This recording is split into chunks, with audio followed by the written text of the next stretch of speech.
My name is Zara Rains, and I was born on Xylon. A planet that should have been home, but never really was. I left years ago, built a life on the space station, surrounded by research, exploration, progress. Everything I ever wanted. Everything I worked for. I told myself I had no reason to go back. No reason to care. Then my grandparents called. And suddenly, I was going home.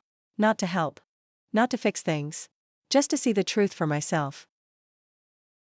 My parents, Lila and Yarek, are highly respected scientists. My mother, Lila, is deeply passionate about her work, spending her days attending conferences and collaborating with fellow researchers.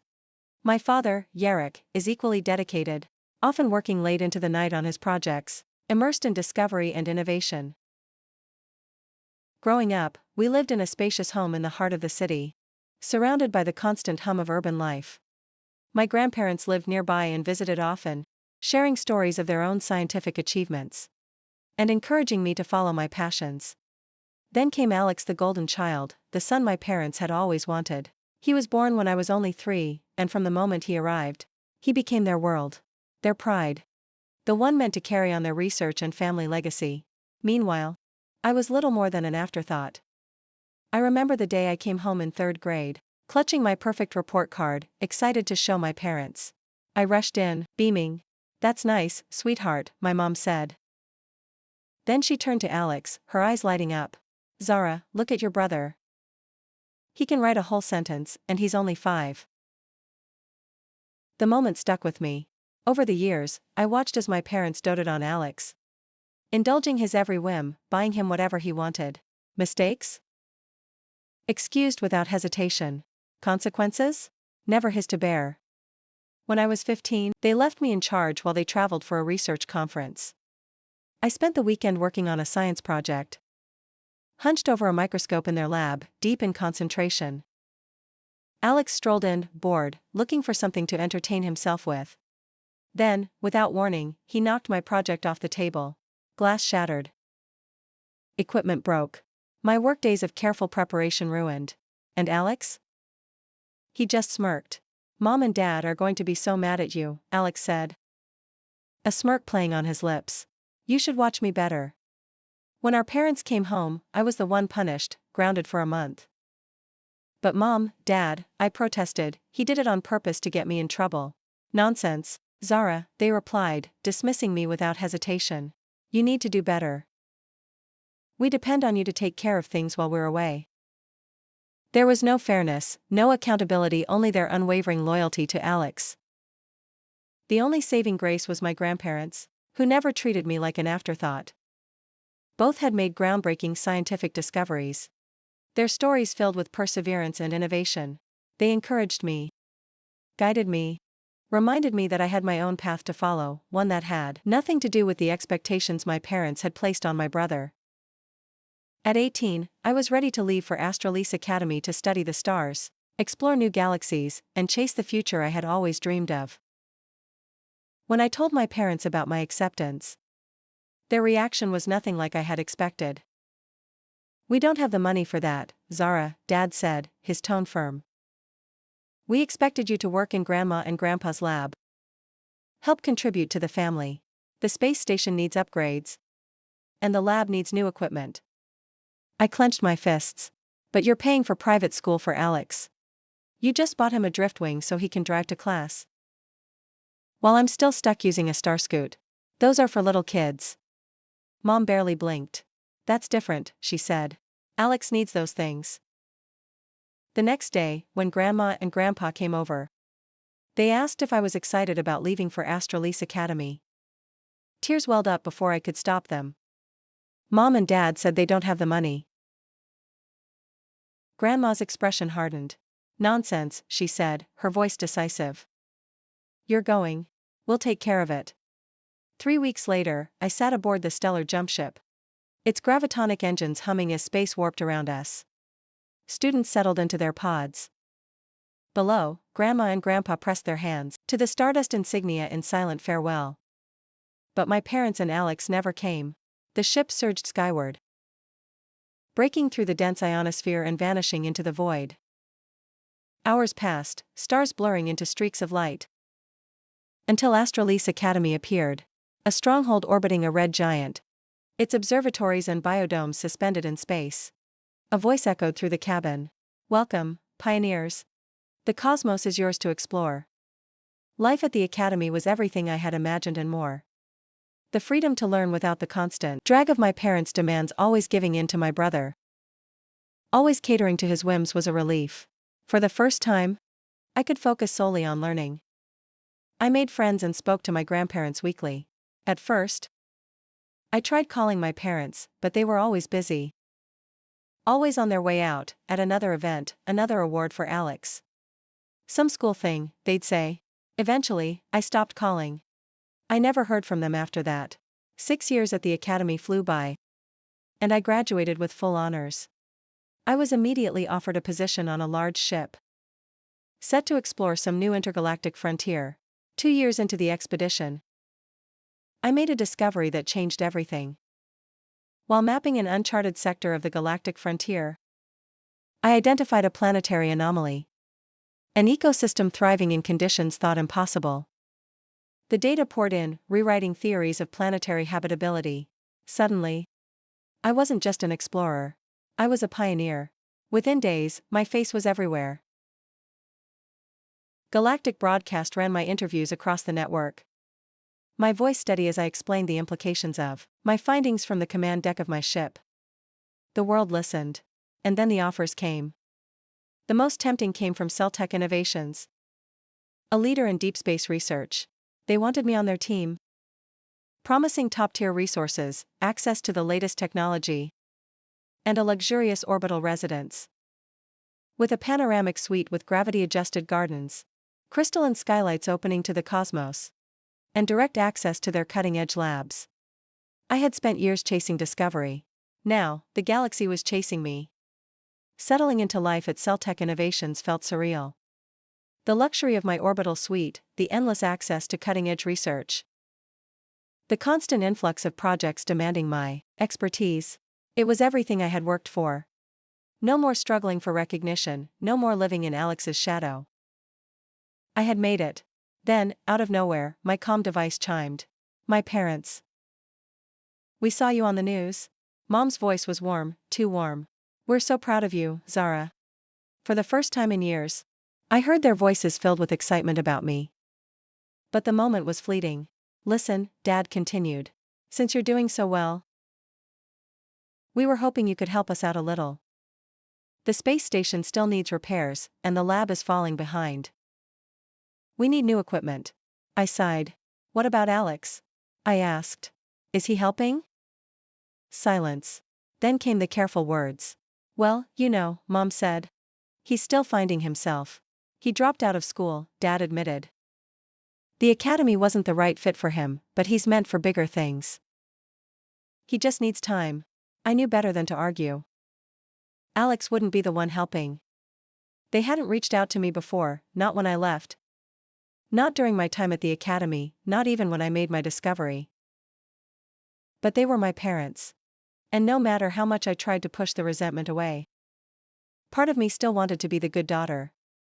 The one who helped when she could. So I set up the monthly transfers. Enough to keep their lab running. Enough to upgrade the space station. They never asked how I was doing. 6 months passed. Every credit I sent, every quiet transaction, had felt like an obligation. My responsibility. Then, my grandparents called. We need to talk about Alex, Grandma said, her voice steady but heavy. I had barely thought about him these past few years. My life at Celtech Innovations was everything I'd worked for: research, exploration, recognition. But Alex, he had been unraveling since I left. He's been getting into trouble for years, Grandpa said. Running with the Void Marauder smugglers, criminals. Your parents have been bailing him out every time. I leaned back, the weight of their words settling in. We helped at first. Grandma continued. Loaned them money, paid off some debts. But we had to stop. He needs to face his consequences. That's when my parents turned to me. The calls, the requests for help, it had never been about the lab or the space station. They had lied, manipulated me, used my success to clean up Alex's mess. And I had fallen for it. I should have been furious. I should have cut them off immediately. I had no desire to fund my brother's criminal activity. But they were still my parents. And despite everything, some part of me had still hoped that maybe they cared about me, too. I sighed. They already contacted me. Grandma's pause was telling. I figured. They said the lab needed upgrades. The space station needed repairs. The words tasted bitter now. I've been sending money. Neither of them spoke. I exhaled slowly. The decision forming before I even realized it. I'm going home, I said. Not to save them. Not to fix this. But to see the truth for myself. Xylan had changed. As the shuttle descended, I scanned the city below, once sleek, now worn. Buildings that had once gleamed with polished alloy now bore streaks of grime. Flickering neon signs fought to stay lit, and even the air felt heavy, thick with years of slow decay. My parents' house looked older. The polished surfaces were dulled. The exterior panels dented. A once pristine energy banner hung limp near the entrance, its power flickering intermittently. The door was unlocked. I pushed it open. Stepping inside, the house felt hollow. The furniture was worn. The walls scuffed. The slight hum of failing energy units barely masked the emptiness. I moved deeper into the house when voices drifted in from the back room. My mother's voice sharp, certain. She has more credits than she could ever spend. We just need to access her accounts. She won't even notice. I froze. We raised her, my father added. She wouldn't be where she is without us. She owes us. And Alex deserves it more anyway, Mom continued. It should be him with all the success. Not her. She was always a burden, Dad muttered. Always demanding space, independence. Like it was owed to her. And now she sits up in her fancy station while we struggle? I turned and walked out, leaving the house behind without a word. I checked into a nearby orbital hotel, cold, clean, impersonal. Sitting on the edge of the bed, I stared out into the vast stretch of stars. I decided not to let my parents know I was on Xylan. I needed the truth, all of it, so I played along, feigned warmth in my messages. Let them believe I was still off-world. At the same time, I hired a private investigator, a specialist in deep credit tracking and underground dealings. If Alex had tangled himself with criminals, I needed proof. Real evidence, not just assumptions. Once I had settled into my hotel and the investigation was underway, I showed up at my parents' house unannounced. The look on their faces, when they saw me standing in the doorway, said everything. Zara. Mom's voice was breathless, forced. We weren't expecting you. Dad recovered quickly, stepping forward. This is a surprise. I smiled. I figured I'd visit. It's been a while. I let them talk.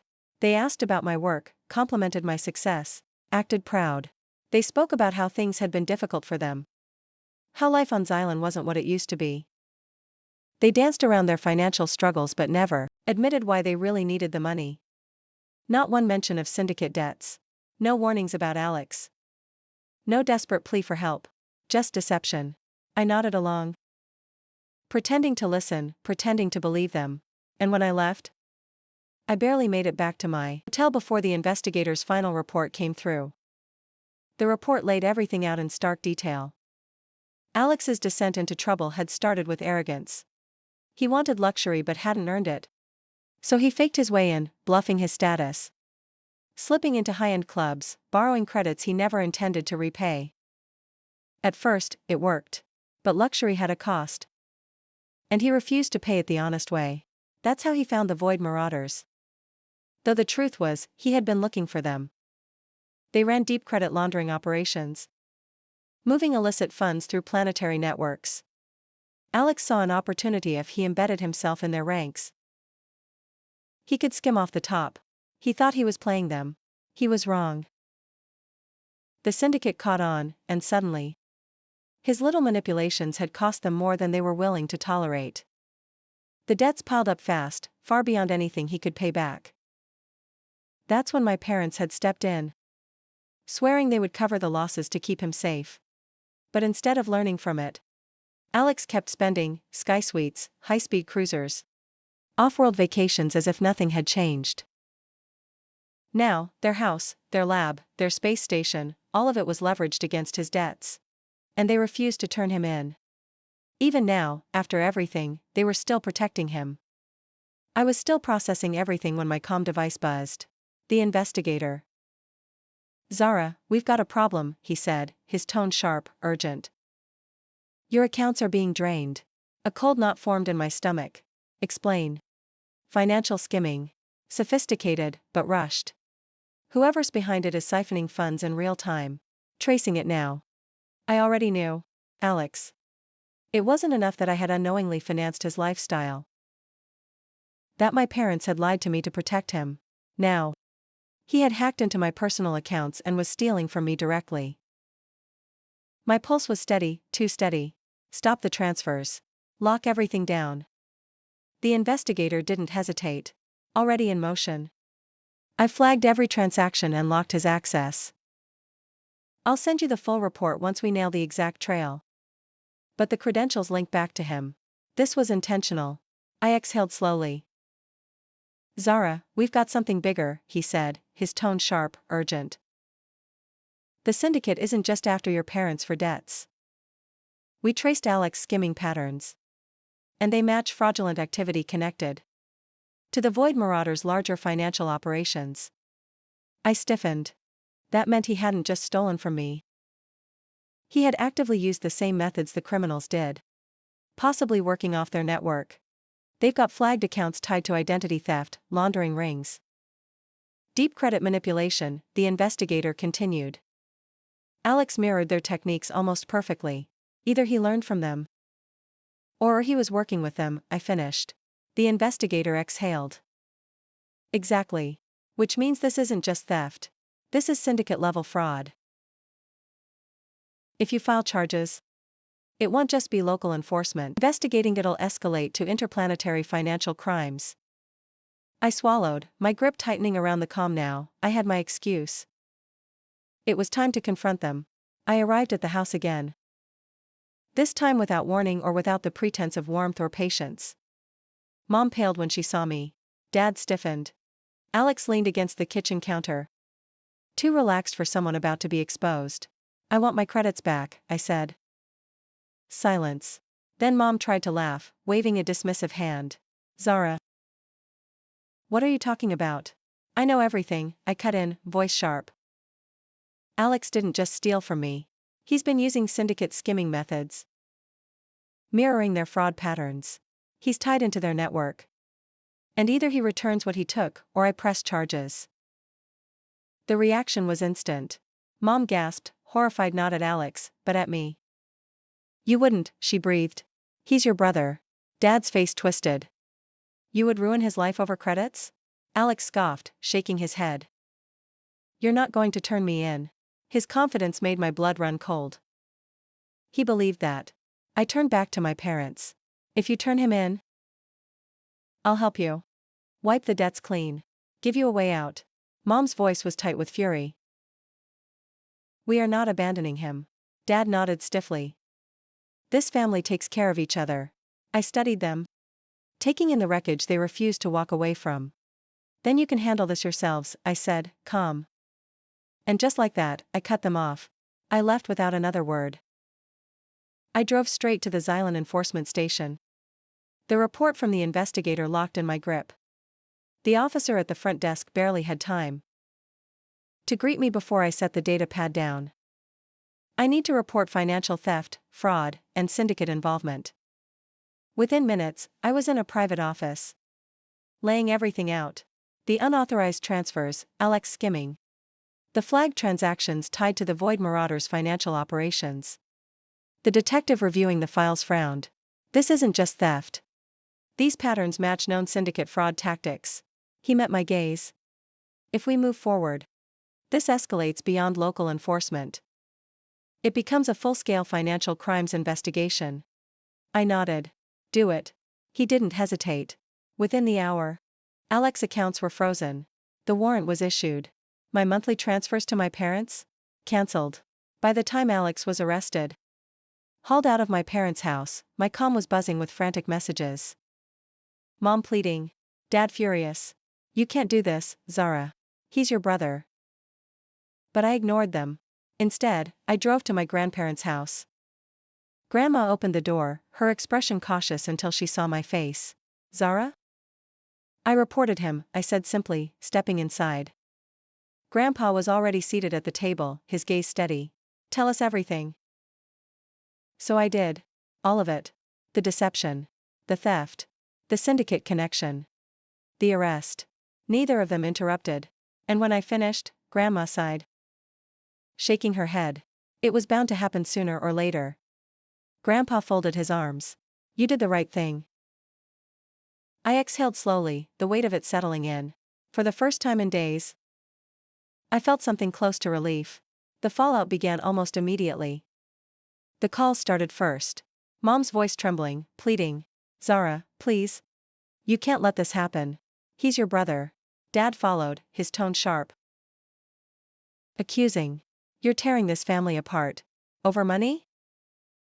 What kind of daughter does that? I ignored them. Then they showed up at my grandparents' house.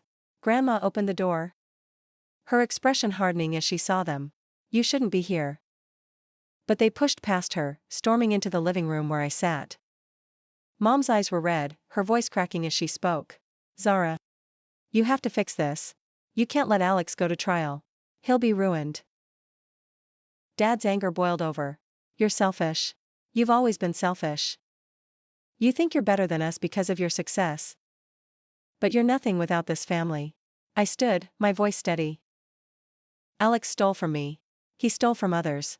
He dragged you into his mess. And instead of holding him accountable, you lied to me and tried to steal from me yourselves. Mom shook her head, tears streaming. We were protecting him. He's your brother. You don't turn your back on family. I exhaled slowly. I offered to help you if you turned him in. You refused. You made your choice. Dad's voice was cold. You'll regret this. Alex sat at the defendant's table, his expression smug, as if he still didn't believe this was happening. My parents sat behind him, their faces pale, their shoulders stiff. The evidence was overwhelming, the investigator's report, the financial records.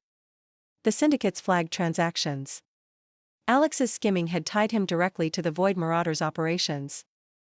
And my parents' involvement in covering his debts made them accessories. The verdict was swift. Alex was sentenced to prison for financial fraud and syndicate-level crimes. My parents were fined heavily and stripped of their assets. Their house, their lab, their space station, all leveraged against the debts they had tried to cover. They lost everything. I didn't stay for the aftermath. I returned to my home. My real home back on the space station. Surrounded by the research, the exploration, the life I had built for myself. The comm buzzed. I hesitated but answered. Mom. Her voice was strained, exhausted. Zara, we need your help. Dad spoke next, his tone unusually subdued. We lost everything, Zara, the lab, the house, the space station. Mom sniffled. We're staying in a cheap hotel. We have nothing. You can afford to help us. We're still family. I exhaled slowly. You helped Alex steal from me. Lied to me.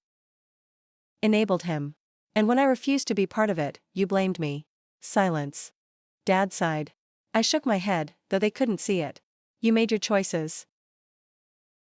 Now you have to live with them. More silence. No arguments this time. I shut off the comm. I still spoke with my grandparents regularly. They never wavered in their support, always reminding me that I had never truly been alone. Even when my parents had treated me like an afterthought. Every so often, they filled me in on my parents' situation. They're getting by. Grandma said one evening. Still working. They moved their research into our lab. Grandpa nodded. They live in a small apartment now, nothing like what they had before. They don't talk much about the past. Or about you, Grandma added, watching me carefully. I thought about that for a moment. And for the first time, it didn't hurt. They're surviving, Grandpa said. But that's all they're doing. I never asked for more details. I didn't need them. My life had moved forward. And I wasn't looking back. My life was my own now. And I built it the way I wanted, without obligations, without guilt. The years ahead were full of discovery, research, collaboration. And somewhere in the midst of it all, I met Darren. It started simply: long conversations, shared coffee breaks, quiet discussions about space stations and interstellar physics. Then dinners. Quiet laughter, stolen moments. It wasn't rushed. It was real. Years later, standing across from him as we exchanged vows, I thought about how far I had come, how distant my past felt now. I had no regrets.